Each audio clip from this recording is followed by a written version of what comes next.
Telangana Deputy Chief Minister and Finance Minister Batti Vikramarka Kamal presented the state budget for 2025 to 26, outlining a strategic vision for the state's growth.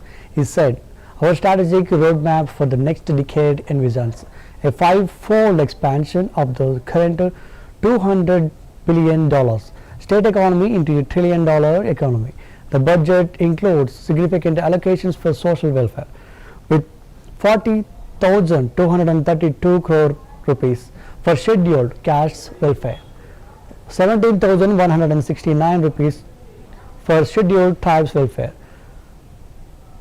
11,405 crore rupees for backward classes welfare, 3,591 crore rupees for minority welfare, and 2,862 crore rupees for women and child welfare."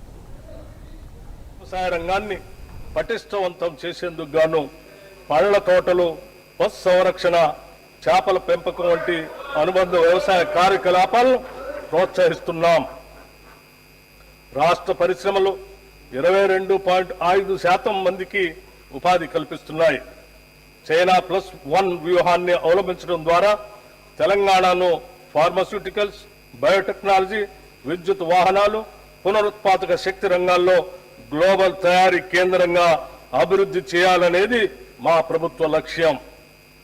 పరిశ్రమల కారిడార్లు, ప్రత్యేక ఆర్థిక మండళ్ల అభివృద్ధి మరిన్ని పెట్టుబడులను ఆకర్షించి ఉద్యోగ అవకాశాలను పెంపొందించడానికి తోడ్పడతాయి.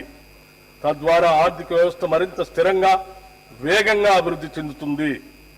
రాష్ట్రంలో సేవా రంగం అత్యధిక కొత్త ఉపాధి కల్పించే దిశగా కొనసాగుతుంది.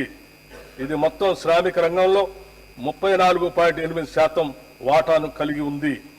హైదరాబాద్ నగరం ఐటీ రంగంలో అగ్రగామిగా, ముఖ్యంగా సాఫ్ట్వేర్ సేవలు, ఫిన్టెక్, లాజిస్టిక్, పర్యాటక వంటి రంగాలలో ఉపాధి వృద్ధికి ప్రధానంగా దోహదపడుతుంది.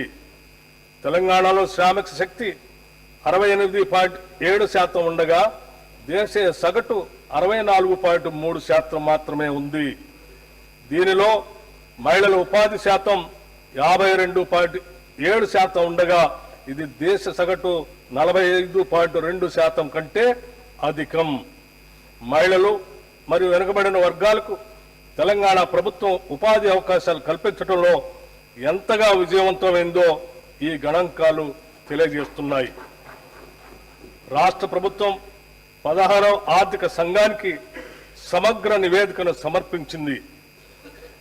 ఇందులో కేంద్ర పన్నుల పంపిణీల్లో రాష్ట్రాలకు న్యాయమైన వాటా కల్పించాలని, అలాగే రుణ స్థిరత్వం, మౌలిక సదుపాయాల అభివృద్ధి మరియు సామాజిక సంక్షేమ కార్యక్రమాలకు మరింత ఆర్థిక సహాయం అందించాలని విజ్ఞప్తి చేసింది. కేంద్ర ప్రభుత్వం విధిస్తున్న సెస్సులు, అదనపు ఛార్జీల వల్ల రాష్ట్రాలకు వస్తున్న ఆదాయం గణనీయంగా తగ్గుతుంది అన్న విషయాన్ని కమిషన్కు వివరించాం. ప్రస్తుతం రాష్ట్రాలకు ఇస్తున్న 41% పన్నుల వాటాను 50%కి పెంచాలని ప్రతిపాదించడం జరిగింది. తెలంగాణతో సహా దక్షిణాది రాష్ట్రాలు పన్నుల పంపిణీలో తగ్గుతున్న వాటాపై ప్రభుత్వం ఆందోళన వ్యక్తం చేసింది. తెలంగాణ 14వ ఆర్థిక సంఘం ద్వారా 2.437% నిధులు పంపిణీ జరిగితే 15వ ఆర్థిక సంఘం కాలంలో ఇది కేవలం 2.102% తగ్గింది.